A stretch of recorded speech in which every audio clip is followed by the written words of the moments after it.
Essentiel, le rendez-vous culture de RCJ, Laurence Goldman. Et c'est un essentiel dans lequel nous allons rendre hommage à un homme, un grand homme, Milo Adöner, survivant de la Shoah, militant de la mémoire, disparu en 2020 avec ce livre dont vous êtes l'auteur, Claude Boschurberg. Bonjour. Bonjour Laurence. Ravi de vous accueillir à nouveau sur RCJ. Samuel Milo Adöner et ses compagnons, sentinelles de la mémoire au cœur de Paris. C'est donc le titre de cet ouvrage que vous publiez aux éditions des Fils et Filles des déportés juifs de France. Un mot sur vous pour commencer, Claude Boschurberg, mais est-il besoin de vous présenter? Vous êtes l'une des grandes figures de la mémoire de la Shoah en France. Vous présentez chaque semaine chez nos confrères de Radio Shalom une émission depuis plus de 40 ans, Mémoire et Vigilance. Vous écrivez également des chroniques hebdomadaires dans Actualité juive. On peut dire, Claude Boschurberg, que Milo Adöner a été l'un de vos compagnons de route, ou peut-être plutôt que c'est vous qui avez été l'un des compagnons de route de Milo Adöner. Alors oui, d'une certaine façon, mais pas seul, parce que à travers cet ouvrage, donc c'est en fait une enquête que je reconstitue. Parce que vous savez très bien, Laurence, que du temps de notre vivant, dans le présent, on ne se rend souvent pas compte de l'importance de personnages tels que Milo, qui est un mensch, dans la mesure où il faut du recul pour comprendre leur action, qui a été véritablement exemplaire au cœur de Paris. Or, Milo, et c'est pourquoi le titre est explicite, Milo, Samuel Milo Adöner et ses compagnons, puisque, en fait, on le sait, Milo ne peut pas être, je dirais, séparé d'un noyau de compagnons qui ont été des figures extraordinaires pour une action de mémoire véritablement exemplaire au cœur de Paris. Alors, parler de Milo, il faudrait des heures, parce que en réalité, je suis avec le grand rabbin Olivier Kaufmann, justement. Et puis Arlette. Et Dieu sait si Milo a compté, je dirais, existentiellement parlant pour nous, parce que c'est une grande figure, c'est un mensch, c'est quelqu'un qui a tellement entraîné dans son sillage, je dirais, une flamme de fidélité et en même temps d'exemplarité au cœur de Paris. On en parlera, mais vraiment, je le dis du fond du cœur, et en cela, je crois que je suis, comment dirais-je, une sorte de porte-parole aujourd'hui. C'est un homme qu'on ne peut pas oublier, qui est vraiment gravé dans nos cœurs à jamais, quoi. Alors, pour évoquer la vie et le parcours de Milo Adöner, ce mensch, comme vous l'appelez, vous avez convié à vos côtés tout d'abord Arlette Adöner. Bonjour madame. Bonjour. Vous êtes la fille de Milo Adöner. Une des deux filles. Une des deux filles de Milo Adöner dont nous parlons ce matin. Et puis, Claude Boschurberg, vous avez également proposé à deux de vos amis d'être présents ce matin. Ils sont eux aussi engagés dans la lutte contre l'antisémitisme et pour la préservation de la mémoire de la Shoah. Le grand rabbin Olivier Kaufmann, bonjour. Bonjour. Vous officiez à la synagogue de la Place des Vosges et on va voir que cette synagogue, ce lieu est emblématique de l'action de Milo Adöner et de ses compagnons. Vous présentez également chaque semaine, le vendredi matin sur RCJ, votre émission de pensée juive, Chavruta. Dans un instant, nous serons en ligne avec Richard Audier, le directeur général du FSJU, qui aura beaucoup à nous dire également sur Milo Adöner. Tout d'abord, Claude, comment l'avez-vous connu ? Je l'ai connu simplement parce que, en fait, il faut savoir qu'au départ, avant que le grand rabbin Olivier Kaufmann prenne la succession du rabbin Charles Liché, qui était le rabbin des déportés de France, ça se passe donc en 2001 à ce moment-là, eh bien, avant, je dirais que c'est ma rencontre avec le rabbin Liché. À ce moment-là, je commençais déjà mes émissions de radio, puisqu'on était, je me reporte en arrière, en 1980. Donc, c'était l'ouverture des radios libres. Et à ce moment-là, le rabbin Liché, parce que je fréquentais déjà la qui synagogue. Qui était lui-même un rescapé de la Shoah. Et ami de Milo Adöner, c'est ça l'importance. M'a dit, écoute, ce serait bien que tu nous rejoignes au conseil d'administration. Je lui ai dit, écoute, j'y tiens pas autant que ça, parce que j'ai quand même aussi mes activités professionnelles, etc. Et il m'a dit, tu sais, quand un rabbin demande, on ne peut pas refuser. Alors c'est comme ça que je suis rentré, je dirais, dans ce conseil. Et évidemment, l'articulation se fait immédiatement avec Milo et ses amis, parce qu'à l'époque, c'était aussi l'époque de Georges Hostier, tu te souviens, et tous ses compagnons, Adi Fuchs, Charles Baron, et combien d'autres. Et là, je me dis, mais c'est extraordinaire, voilà des hommes qui sont sortis de l'enfer et en même temps qu'ils nous donnent une leçon de vie extraordinaire. Pourquoi ? Parce qu'ils étaient dans la fidélité aux souvenirs de leurs parents, de leurs camarades disparus, et en même temps, ils se reconstruisaient d'une manière absolument formidable, je dirais, dans la cité, en fondant des familles. Et puis, ce qui m'a ébloui, Laurence, voulez-vous que je vous dise, c'est que chaque année, à l'école des Hospitalières Saint-Gervais, au cœur du Pletzel, ils rendaient hommage chaque année à leurs camarades disparus. Et parmi ces hommes-là, il y avait un certain nombre de personnages qui avaient été au sommet, je dirais, de cette société. Je voudrais les citer, c'était Henri Bulavko, c'était le professeur Adisteg, c'était Lucien Finel, qui avait accompagné son père, je dirais, au moment des rafles, et dans la mairie du 4e, et qui se retrouvait maire de l'arrondissement. Mais j'ai trouvé que c'était extraordinaire. Ça m'a donné, à ce moment-là, l'envie de faire un film, qui est je le dis, vraiment du fond du cœur, un beau film, qui s'appelle La Communale au cœur, où, à ce moment-là, je fais revenir tous les survivants, et je dis que, mais quel bel exemple pour notre pays, pas seulement pour la communauté juive, pour notre pays, parce que ces gens-là ont montré qu'en réalité, il fallait, comme le dit le grand rabbin Kaufmann, célébrer toujours le Chaim, malgré le malheur. Olivier Kaufmann, vous avez bien connu Milo Adonner et ses compagnons dans votre synagogue de la place des Vosges. Vous vous souvenez de cette rencontre avec ces hommes hors du commun ? Vous avez dit le mot « hors du commun ». Pour moi, tout de suite, j'ai compris que c'était des héros bibliques, à l'instar de nos patriarches et matriarches. Et je me sentais tout petit. Tout petit parce que même si ma famille a été touchée, bien sûr, par la Shoah, mais c'était un sujet tabou, on n'en parlait jamais. Mes parents étaient des enfants cachés, ma mère fille de rabbin, mon père de juifs étrangers venant de Pologne et d'Allemagne. Donc j'arrive dans cette synagogue et c'est vrai que je suis arrivé dans des conditions très particulières. La synagogue était en deuil puisque le rabbin Liché était décédé, et j'avoue que j'ai été accueilli avec bienveillance par tous les membres du conseil d'administration, mais Milo, c'était singulier. C'était une voix forte, tonitruante, avec ce sentiment de me sentir en sécurité.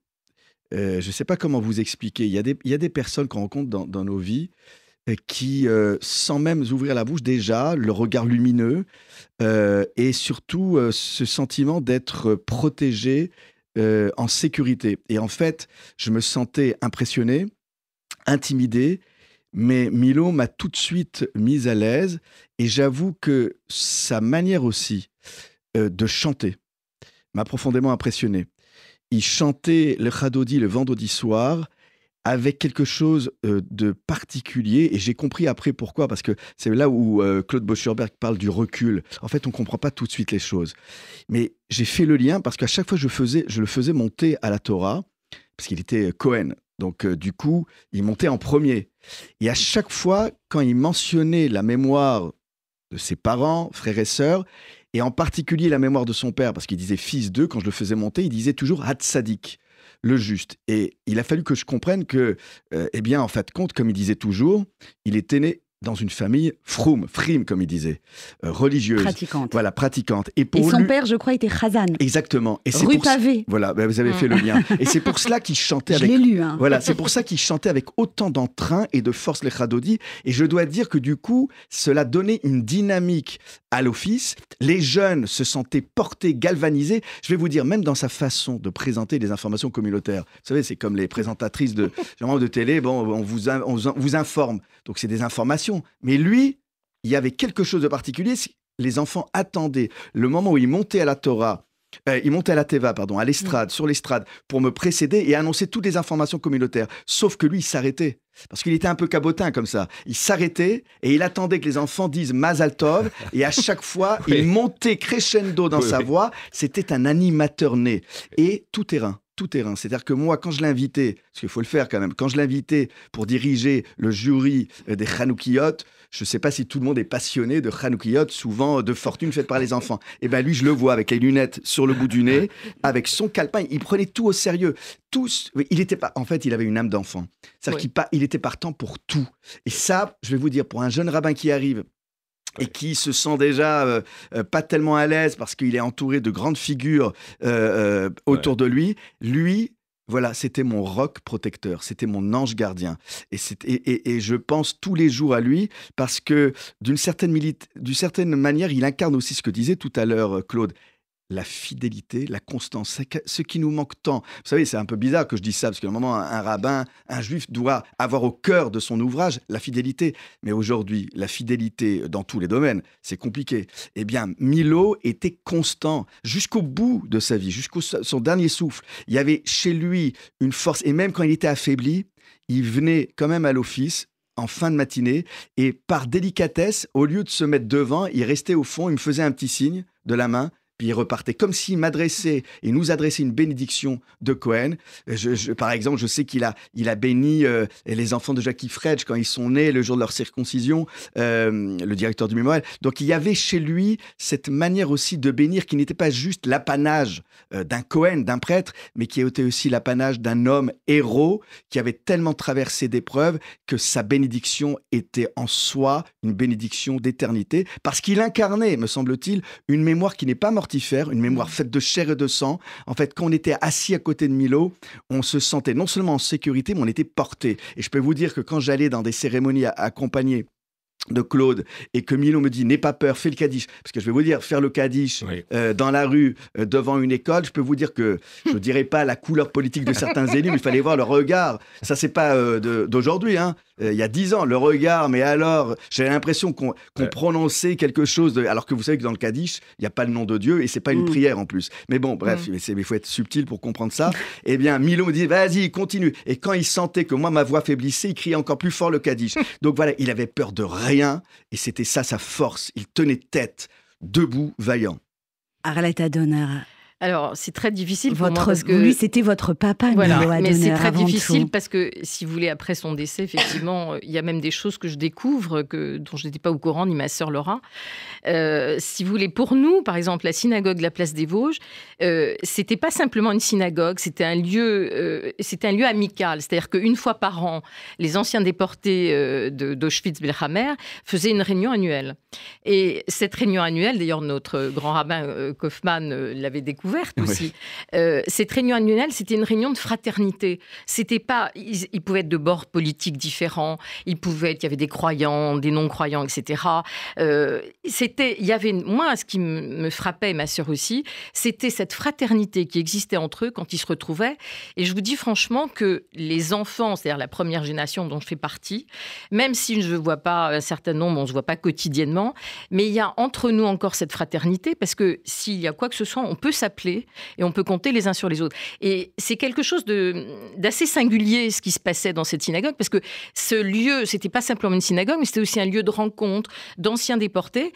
Et quand ils se retrouvaient, pas une seule fois, je les ai vus pleurer. C'est-à-dire qu'en fin de compte, moi j'ai entendu papa raconter tout ce qui se passait à Auschwitz, et c'était assez affreux, mais en cherchant le bon côté, en disant on a pu vivre et manger quelques jours parce qu'on a trouvé des bijoux dans un savon. Donc, on a pu échanger les bijoux. Enfin, il y avait des anecdotes sur Auschwitz, c'est-à-dire qu'il n'y avait pas une mémoire mortifère. Bon, c'était très douloureux, évidemment, mais ma sœur et moi, on n'a pas du tout été élevés comme ça. On a été élevés, effectivement, dans le souvenir et la tradition de cette horreur, de ce qui s'est passé. Mais en même temps, c'était aller de l'avant, transmettre un judaïsme. On se sent particulièrement juif et on ne s'est pas extrêmement pratiquante. Ma mère n'est pas du tout d'une famille pratiquante. Mon père était d'une famille particulièrement orthodoxe. On avait un arrière-grand-père qui était rabbin à Varsovie, je crois. C'est ça. Et mes parents, si vous voulez, ont fait un espèce de melting pot. Et on a été élevés dans la tradition. On est très attaché à la tradition et on a cette transmission qui s'est faite à ma génération d'une espèce de communauté, de fraternité entre nous, parce qu'on porte quelque chose qui est d'ailleurs très difficile, très indicible à expliquer, je vous dis franchement, et surtout ça n'est pas mortifère, c'est-à-dire que bon, il se passe des événements tragiques en ce moment et papa n'est pas là et quelque part je me dis heureusement parce qu'il aurait vraiment souffert, je vous dis franchement souffert de tout ce qui se passe et on est et la synagogue de la Place des Vosges, il y a une singularité qui n'existe peut-être pas dans les autres synagogues, c'est la façon dont elle a été créée, les gens qui venaient à cette synagogue, pratiquants, non pratiquants, il y avait, si vous voulez, cette fraternité qui existait entre eux. Et nous remercions beaucoup Claude de ce livre, mais ce qui me touche aussi, c'est que ce livre, c'est pas simplement un livre dédié à papa.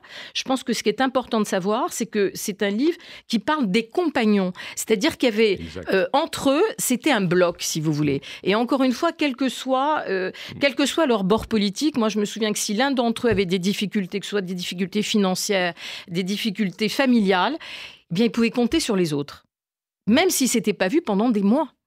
Et ça, j'ai trouvé que c'est quelque chose pour moi d'intéressant et de particulier, je pense. On va marquer, pardon Claude, une petite pause musicale dans cette émission. On se retrouve dans un instant. Nous continuons à parler bien sûr de Milo Adonner à travers ce livre que vous publiez aux éditions des Fils et Filles de déportés juifs de France. Et nous serons en ligne avec Richard Audier, le directeur général du FSJU, qui a bien connu également Milo Adonner et ses compagnons. À tout de suite sur RCJ.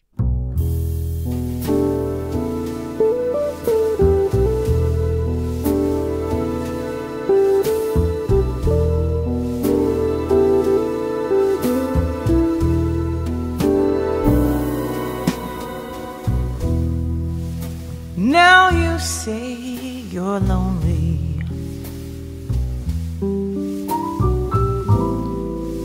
You cried the whole night through. Where you can cry me a river, cry me a river. I cried a river over you. Now you say you're sorry for being so untrue. Where you can cry me a river, cry me a river. I cried a river over you.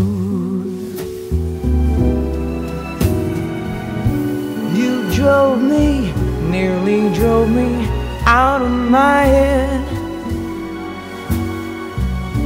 while you never shed a tear. Remember, I remember all that you said. Told me love was too plebeian, told me you were through with me, and now you say you love me.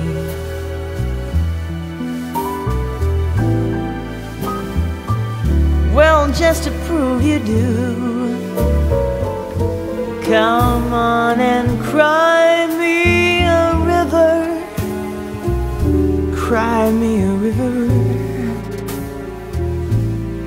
I cried a river over you.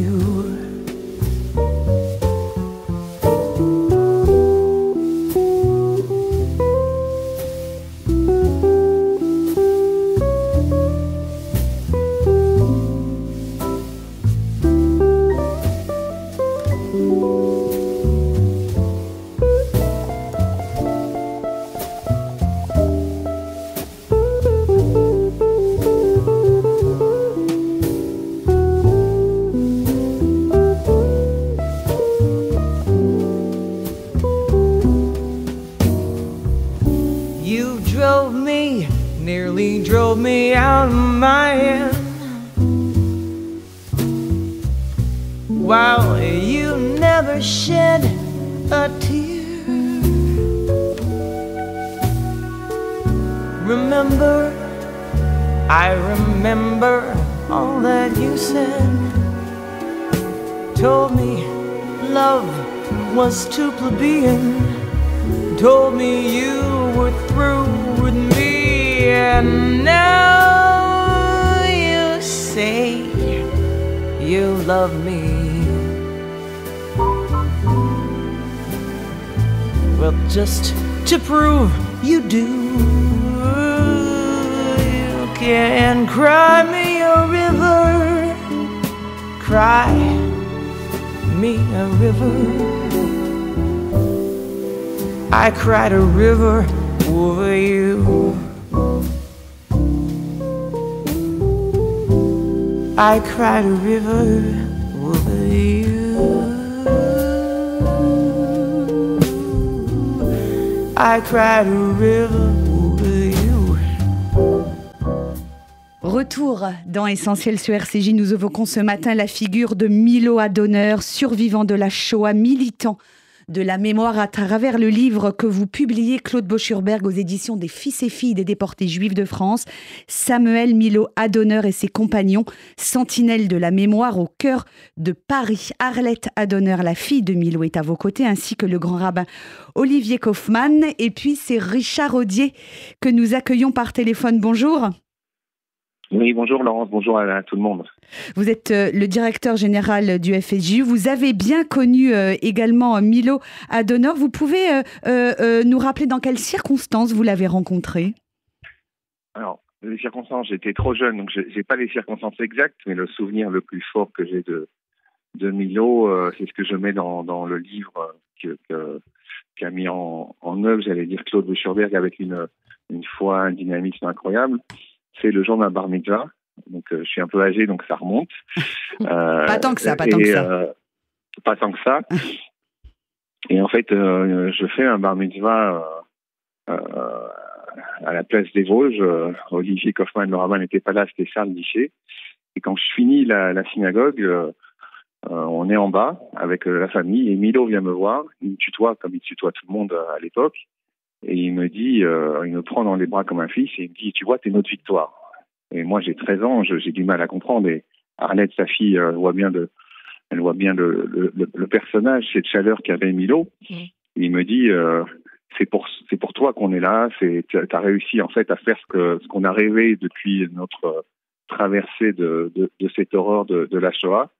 C'est pour avoir des gamins comme toi qui viennent réciter la paracha devant la synagogue de la place des Vosges. Et moi, j'ai 13 ans, et encore aujourd'hui, j'ai cette émotion, j'ai sa voix, j'ai sa gouaille, et en fait, on est resté, j'avais vraiment amis, et parce que moi, en tant qu'enfant, je l'ai tutoyé, il était un peu plus âgé que moi, Milo, et on est resté en cette proximité, et il a fait la même chose à mes enfants. Olivier Kaufmann a fait la bar mitzvah de mes enfants. Si Olivier se rappelle, quand mon fils a fait sa bar mitzvah, Milo a tenu le même type de propos. Et Milo, c'est ça, c'est quelqu'un qui se mettait toujours au niveau de la personne avec qui il était. On avait l'impression qu'on était la personne la plus importante au monde.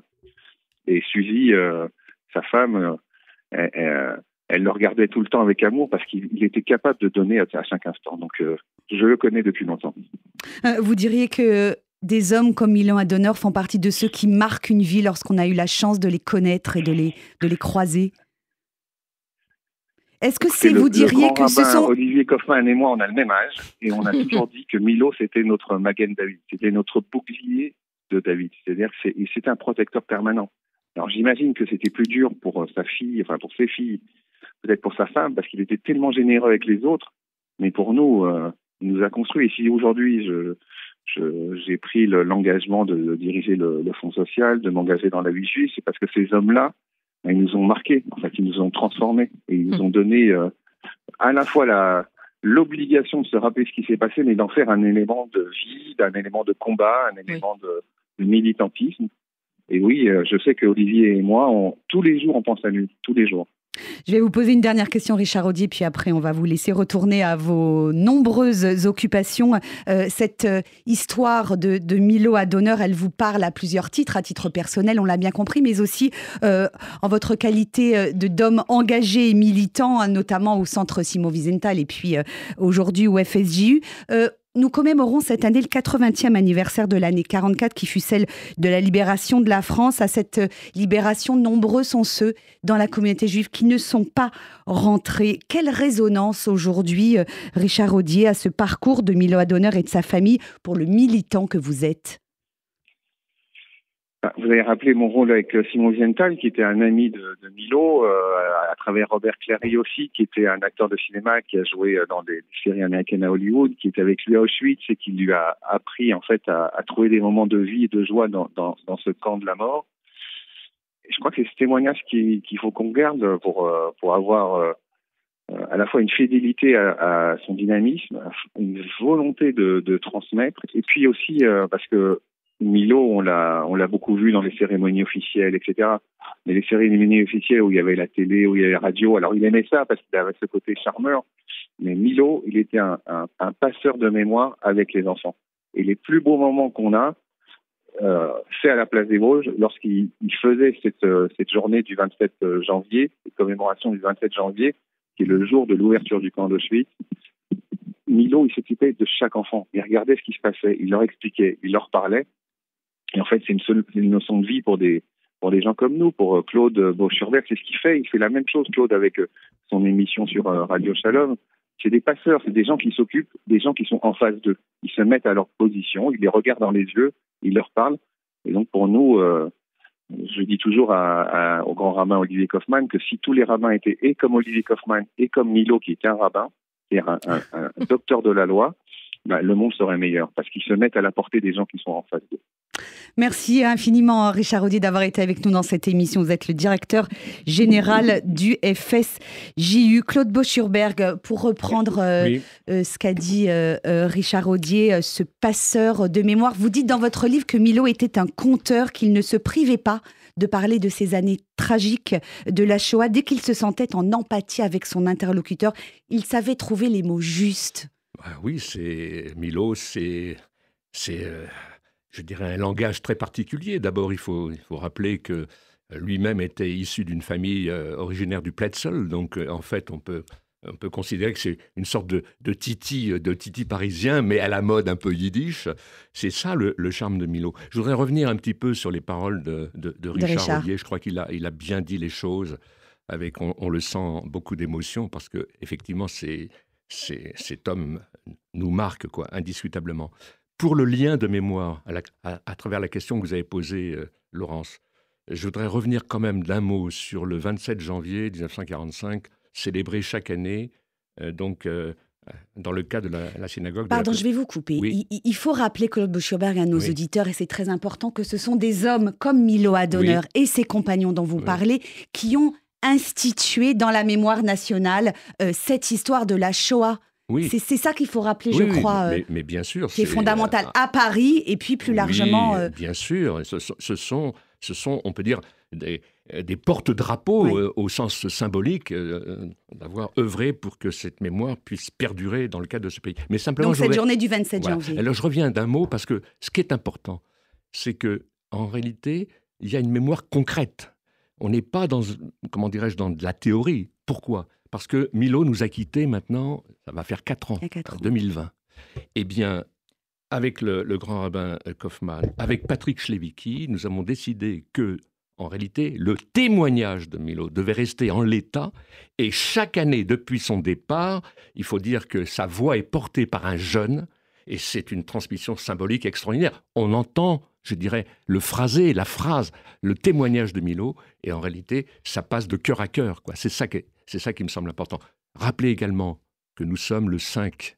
Demain, ce sera le 6 avril 1944, au moment où 44 enfants d'Isieux étaient raflés par Barbie. Je le rappelle simplement parce que, en réalité, tant qu'on garde ces dates-là, et tant qu'en fait on célèbre la mémoire, en réalité, on peut dire qu'elle se poursuit. Il faut dire que Klarsfeld, aujourd'hui, se trouve à Isieux pour honorer effectivement la mémoire de ses enfants. Et rappeler également que Milo Adonner était membre, bien évidemment, c'était le même groupe avec Serge Klarsfeld au sein de l'association. Et le lien que je peux faire avec, je dirais, la jeunesse de la rencontre, c'est évidemment le rabbin Charles Liché, on est bien d'accord, mais également Serge Klarsfeld, puisque il faut le rappeler, Milo fait partie de ces hommes avec Henri Pudelot, avec Julien Aubard, avec Henri Wolf, bien sûr, il ne faut pas l'oublier, qui était aux côtés des Klarsfeld au moment des procès de Cologne, c'est-à-dire en Allemagne, pour se battre contre ceux qui avaient sévi, les criminels nazis qui avaient sévi en France. Et dans ce livre, Serge Klarsfeld a choisi tout un florilège de photos où on le voit Milo Adonner en tenue rayée de déporté dans les rues de Cologne. C'est quand même quelque chose d'incroyable. Je la montre à la caméra. C'est ça la mémoire. On la voit bien évidemment. Je dirais, c'est ça la mémoire qui s'inscrit dans la mémoire nationale. Et au-delà, la mémoire humaine et je dirais, qui résonne dans le monde d'une certaine manière. Parce que, et c'est pour ça que le livre étant achevé, comment dirais-je, c'était, pour moi, je ne veux pas être grandiloquent, mais c'était une mission enrobée de Kedusha. C'est pas n'importe quel livre, c'était restituer, je dirais, la quintessence d'un homme qui a voué sa vie pour qu'on n'oublie jamais ce qui s'était passé, à telle enseigne que ce qu'on entend de son témoignage à la fin, Zahor qui est adressé aux enfants, c'est la meilleure réponse que l'on puisse faire. Olivier Kaufmann. Je ne vous pose pas de questions, je vous laisse juste réagir à tout ce qu'on vient d'entendre. C'est vrai qu'on est rempli d'émotions parce en fait, on a tellement d'images. C'est vrai que Richard Rodier, quand je l'entendais dire, quand il était bar mitzvah, c'est vrai, il a raison de souligner, vous savez, des cérémonies de commémoration, des discours institutionnels, on en entend pêle-mêle. Mais quand on évoque des hommes comme Claude Boschurberg ou Milou Adonner, qui sont, et c'est pour ça que je reviens sur cette notion que Richard Rodier nous a transmise, c'est la notion de passeur. Et c'est vrai que même si, comme l'a rappelé aussi Richard, Milo était un séducteur, c'était un homme de terrain. C'est-à-dire qu'il allait dans les lycées, il allait témoigner. Il m'avait raconté une histoire incroyable. Il m'a dit, moi, j'ai pas peur, moi, d'aller dans les lycées difficiles. Il me dit, quand il y a un petit qui garde sa capuche et qui me tourne le dos, je m'arrête et je vais le voir et je lui demande d'enlever sa capuche. Donc, en fait, il ne cédait en rien. Vous voyez, cette tolérance zéro qu'aujourd'hui, on ne le voit nulle part parce que sous prétexte qu'il faut comprendre, qu'il faut justifier. Nos déportés, ils avaient des psychologues, ils avaient des assistantes sociales. Ils ont cassé ils ont cassé des voitures, ils ont brûlé des vitrines alors qu'ils auraient eu toute légitimité à en vouloir à cette terre d'accueil qui les avait trahis. Non, ils se sont mis à travailler, à faire des enfants. Et c'est vrai, quand on parle des filles de Milo, quand on parle de Suzy, il y a quelque chose de tellement paisible. Et c'est vrai, c'est difficile d'être, j'imagine, l'enfant de Milo quand Milo a tellement donné aux autres. Mais quand on écoute Suzy parler avec tant d'amour, je veux dire, ça aussi, quelle leçon pour nous qui avons du mal parfois à être constants dans nos relations amoureuses et sentimentales et amicales. Quand Suzy nous parle de Milo aujourd'hui comme s'il était là, comme si elle a les yeux qui brillent, elle a la voix qui tremble. Mais que voulez-vous que nous disions? Nous sommes non seulement impressionnés, mais ça nous remet en question dans notre propre humanité au quotidien. Parce que Milo, c'était l'homme du quotidien. Parce qu'en écoutant, il y a plein d'images. Je vois Milo qui, je sais pas, c'est un rituel. Il fallait que quand il passe au Pletzel faire les courses, il s'arrêtait à la place des Vosges. Donc on avait dans le sac les cornichons, on avait et donc on avait droit à toutes sortes. Et c'est vrai, vous avez raison, Arlette. Moi, quand je suis arrivé dans ce banquet, j'ai dit mais je suis dans un monde de fous. Moi, j'attendais une austérité, une gravité. Mais non, ça chantait, ça dansait.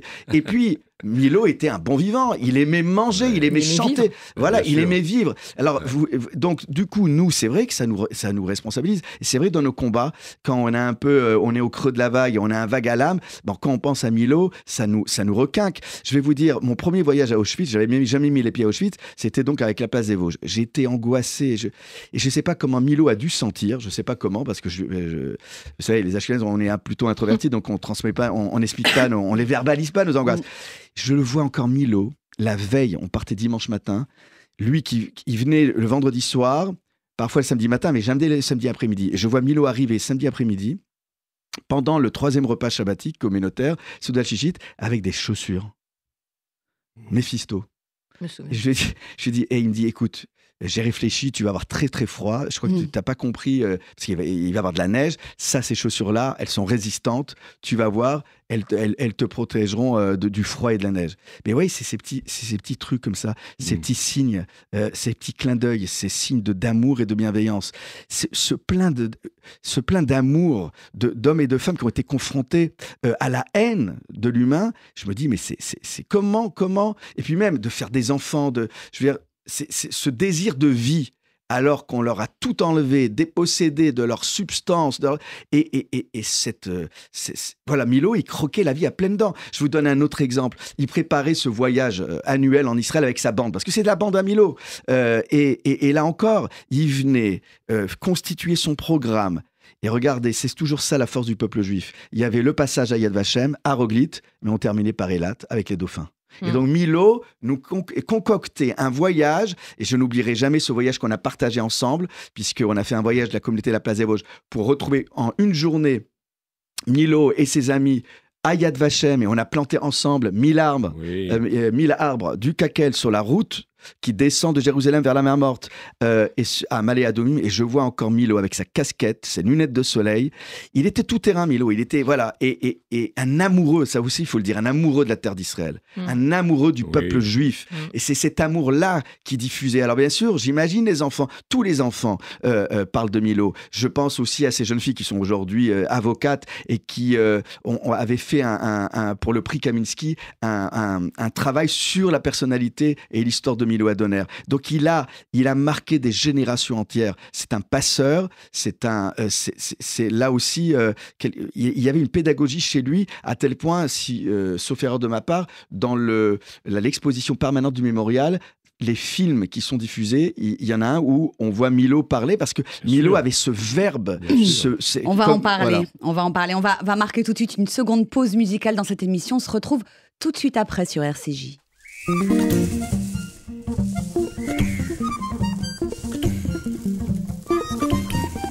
La mer qu'on voit danser le long des golfes clairs a des reflets d'argent. La mer, des reflets changeants sous la pluie. La mer au ciel d'été confond ses blancs moutons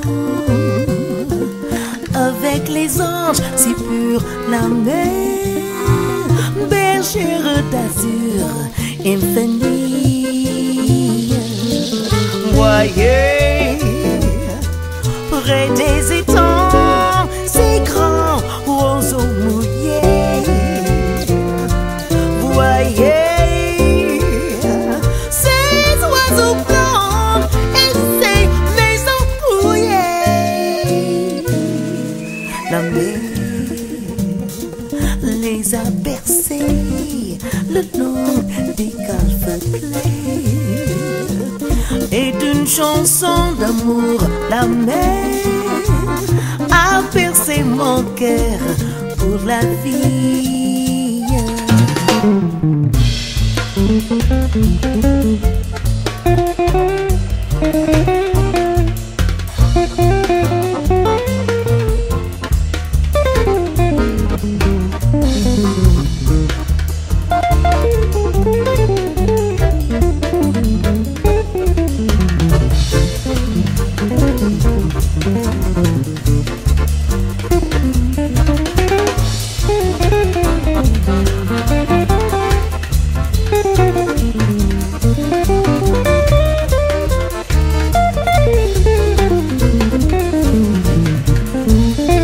It's far beyond a star, it's near beyond the moon.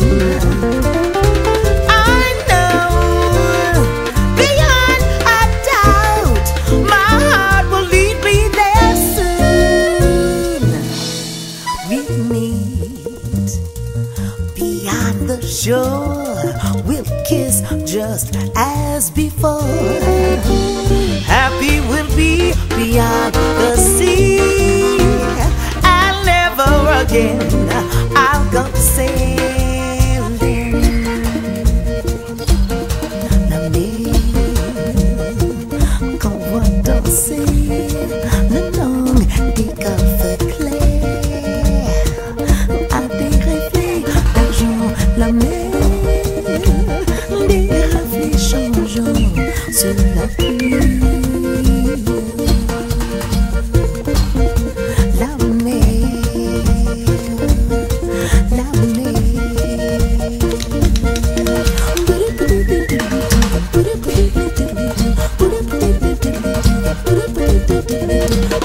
Retour sur RCJ pour la dernière partie de cet essentiel dans lequel nous rendons hommage ce matin à l'homme, à ce mensch que fut Milo Adöner, survivant de la Shoah, militant inlassable de la mémoire et de la transmission, toujours en compagnie de Claude Boschurberg qui publie ce livre magnifique aux éditions des Fils et Filles des déportés juifs de France, Samuel Milo Adöner et ses compagnons, sentinelles de la mémoire au cœur de Paris, également en compagnie de Arlette Adöner, l'une des 2 filles de Milo Adöner, et puis du grand rabbin Olivier Kaufmann, un rabbin de la place des Vosges qui l'a bien connu également.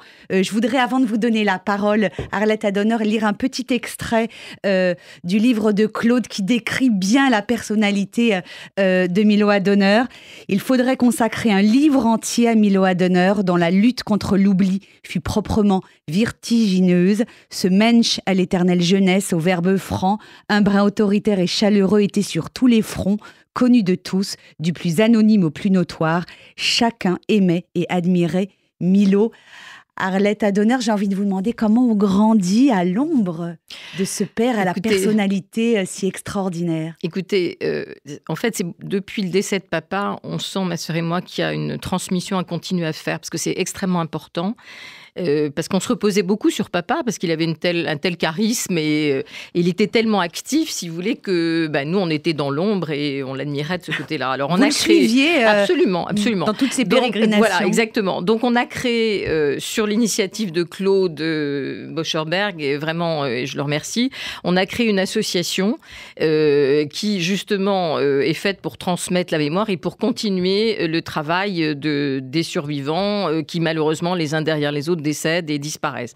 Donc cette association est créée, son siège est dans le 4e arrondissement à la synagogue de la place des Vosges, et en fait le but c'est de perpétrer et de continuer les diverses manifestations qui se passaient essentiellement dans le 4e arrondissement. Et en l'occurrence, ce que je voudrais rappeler, c'est que depuis après-guerre, et quelles qu'étaient les convictions politiques des uns et des autres ou les tendances politiques des maires du 4e arrondissement de Paris, systématiquement il y avait un parcours qui était fait le dernier dimanche d'avril, qui est le jour de célébration de la déportation. Et on veut continuer à perpétuer cette mémoire et cette célébration. Donc, on entend, et on vous invite tous à nous rejoindre, on entend donc le dernier dimanche d'avril, je ne sais plus quelle date, si c'est le 28 ou le 30. C'est le 30. C'est le 28 ou le 30 Le 28. Le 28, c'est en fait, on se retrouve devant l'école des Hospitalières Saint-Gervais parce que c'était là qu'étaient scolarisés la plupart des enfants juifs qui ont été déportés. Il y en a très peu qui sont venus de cette école. Et d'ailleurs, papa avait réussi à ce que le directeur de cette école soit désigné reconnu juste parmi les justes. Et ensuite, on fait un parcours dans le 4e arrondissement. Donc, on continue jusqu'à la rue des Deux Ponts, qui était la rue l'immeuble, au pied de l'immeuble duquel mon père a été déporté avec toute sa famille. Et il y a eu 112 habitants, donc des tout petits enfants, des bébés, qui ne sont jamais revenus de cet immeuble. Donc, c'était une tradition. Excusez-moi, cette tradition, elle existe depuis après-guerre. C'est ça, Claude. Bon. Et on avait les officiels qui nous rejoignaient. Alors, l'année dernière, maintenant, si vous voulez, la mairie de Paris a institué un système un peu différent parce qu'elle souhaite que ça ne se passe pas un dimanche, alors que c'est un dimanche symbolique quand même, et pour que les élèves des différents établissements puissent être présents. Donc, l'année dernière, effectivement, la célébration s'est faite sous l'égide de la mairie de Paris, la mairie Paris-Centre, avec ce parcours-là dans le 4e arrondissement. Mais pour ne pas attiser la jalousie des autres arrondissements, les célébrations ne se feront pas systématiquement tous les ans dans le 4e. Et nous souhaitons nous maintenir, quoi qu'il en soit, cette célébration. Donc nous invitons les auditeurs et tous ceux qui connaissent ou ont connu papa ou ont vécu dans le 4e arrondissement de Paris, même les descendants, ma génération et les petits-enfants, à nous rejoindre le dernier dimanche d'avril devant l'école des Hospitalières Saint-Gervais. Je pense qu'on commencera à 10h pour qu'on soit nombreux et que se perpétue cette mémoire et ce symbolisme de trajet, parce que je pense que c'est important. Le 4e arrondissement était un des arrondissements les plus touchés de Paris par la Shoah, il faut le dire. Et je comprends parfaitement qu'on puisse aussi célébrer ce qui s'est passé dans les autres arrondissements, mais je pense que la journée de la déportation est une journée dédiée, qu'on ne peut pas déplacer cette date et qu'il est important pour nous de continuer, quoi qu'il en soit, ce trajet et cette mémoire ce jour-là. Vous avez répondu à une question que j'avais l'intention de vous poser à la fin de l'émission. À qui appartient désormais cette mémoire de la Shoah? Qui pour reprendre le flambeau du combat de Milo Addoner et de ses amis? Bien, vous y avez répondu. Nous, les descendants, c'est-à-dire que je ne suis pas la seule, c'est les descendants de ma génération et la génération des petits-enfants. Mes nièces, donc, qui ont 23-25 ans, viennent systématiquement. Et je pense que c'est important, surtout à l'époque actuelle, avec ce qui se passe actuellement. Je pense qu'il ne faut surtout pas avoir peur. Notre père nous a appris de ne pas avoir peur. Il nous a appris la transmission. Il nous a appris beaucoup de choses, l'humour aussi, c'est-à-dire que ça n'a jamais été larmoyant. C'était la vie. Papa nous a toujours dit que la vie devait primer sur la mort. Et je pense que c'est très important, surtout à l'époque actuelle, de montrer que nous sommes présents, que nous ne sommes pas là dans l'agressivité, mais nous sommes là dans la tradition et dans la mémoire. Et je pense que c'est extrêmement important à l'heure actuelle. Claude Boschurberg. Pardon. C'est pas grave. Je regarde dans les yeux Olivier Kaufmann et moi, je suis le grand rabbin Kaufmann. Vous savez, c'est un grand talmudiste, Claude. Oui, donc, oui. Y a Alors, pas de problème, on peut intervertir les rôles. Puis Claude. Je crois que là, vous avez touché du doigt un point sensible. Un point sensible. Je vais quand même revenir sur certains points. Pourquoi cette association? D'abord parce que, oui, c'est vrai, tous les ans, il y avait cette cérémonie, de manière constante, bien avant que j'arrive. Pour des raisons purement administratives, on ne va pas tourner autour du pot, les 4 arrondissements ont fusionné, Paris-Centre. Donc du coup, la mairie Paris-Centre doit chapeauter la journée nationale de la déportation, donc 4 arrondissements. Mais nous, on ne pouvait pas se résigner à l'idée que ce serait une fois tous les 4 ans qu'on aurait cette cérémonie. Donc, il a fallu faire quoi? Il a fallu improviser. Parce qu'en fin de compte, pour vous donner la genèse de la naissance de ce projet d'association, c'est que quand on s'est rendu compte, après le Covid, qu'en fait, il y avait un vide. C'est-à-dire que, je ne sais pas si vous mesurez la coïncidence quelque peu dramatique. Il n'y a plus de cérémonie juste après la mort de Milo, qui coïncide à quelques mois, à quelques semaines près, avec l'arrivée du Covid. Ça veut dire que si on ne faisait rien, moi, alors personnellement, je ne pouvais plus me regarder dans un miroir. C'est ce que j'ai expliqué au maire adjoint chargé de la mémoire. Je lui ai dit, mais ce n'est pas une question de religion. Pour le convaincre, parce qu'on nous bassine avec la laïcité. Quelle laïcité, là, dans cette histoire? Donc, je lui ai même rappelé le dernier discours, le dernier vœu de François Mitterrand, qui pourtant était laïque, qui disait qu'il croyait dans les forces de l'esprit.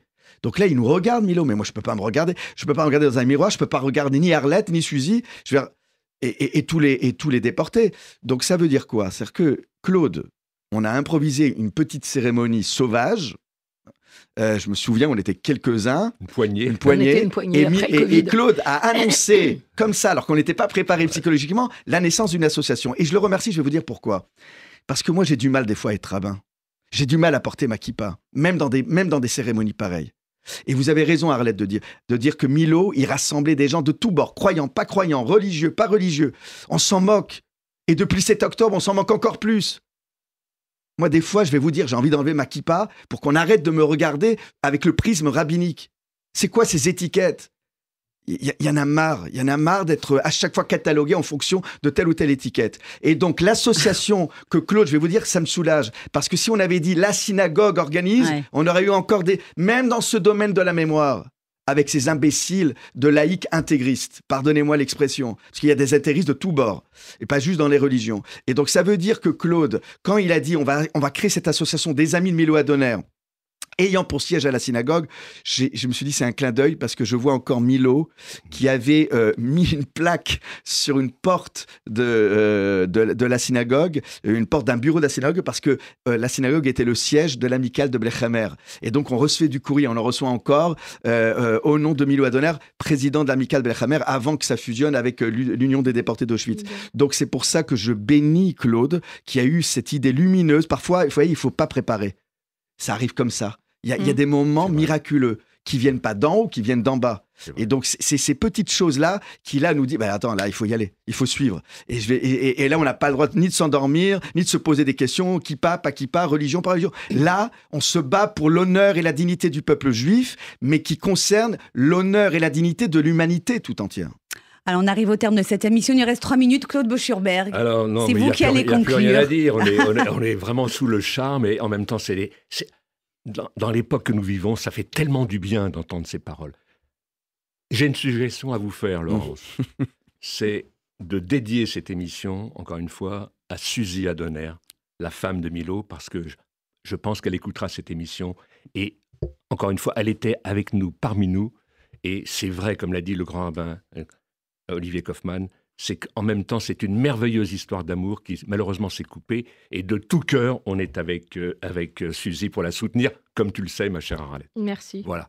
Donc, il faut dédier cette émission. Vous avez raison, parce que, un dernier mot, parce que Olivier Suzy, Kaufmann. elle est incroyable. Oui. C'est là où elle ressemble à Milo. Oui. C'est qu'à chaque fois que je l'appelle, c'est elle qui me demande comment Oui, je vais. c'est vrai. C'est-à-dire qu'en fin de compte, elle se soucie. Oui. Vous dormez pas assez, Oui. vous en faites trop. Repose-toi, Il est dit repose-toi, schéma, mais voilà. peut-être. Mais qu'est-ce que ça fait du bien. Ouais, Ça voilà. fait- Elle a 97 ans, bientôt. 97 ans. Extraordinaire. Écoutez, vraiment, je voudrais inviter nos auditeurs à lire ce livre parce que c'est une leçon de vie, c'est une leçon d'humanité, un grand homme juif qu'a été Milo Adonner et ses compagnons. On n'a pas eu le temps de tous les évoquer, mais ils sont dans ce livre. Samuel Milo Adonner et ses compagnons, Sentinelles de la mémoire au cœur de Paris, c'est publié aux éditions des Fils et Filles des déportés Avec juifs une de préface. France. Avec une préface préface, de Serge Klarsfeld. bien évidemment, Bien sûr. de Serge Klarsfeld. Merci infiniment, Claude Boschubert, d'être venu sur le plateau de RCJ pour nous en parler. Merci également à vous, Merci, Laurence. Arlette Adonner, d'avoir été avec nous. Monsieur le grand rabbin Olivier Kaufmann, je vous remercie également. Merci On à vous vous. retrouve bien sûr vendredi pour votre émission de Pensée juive Chavruta. Restez avec nous sur RCJ dans un instant, la suite de vos programmes. Excellente journée à tous.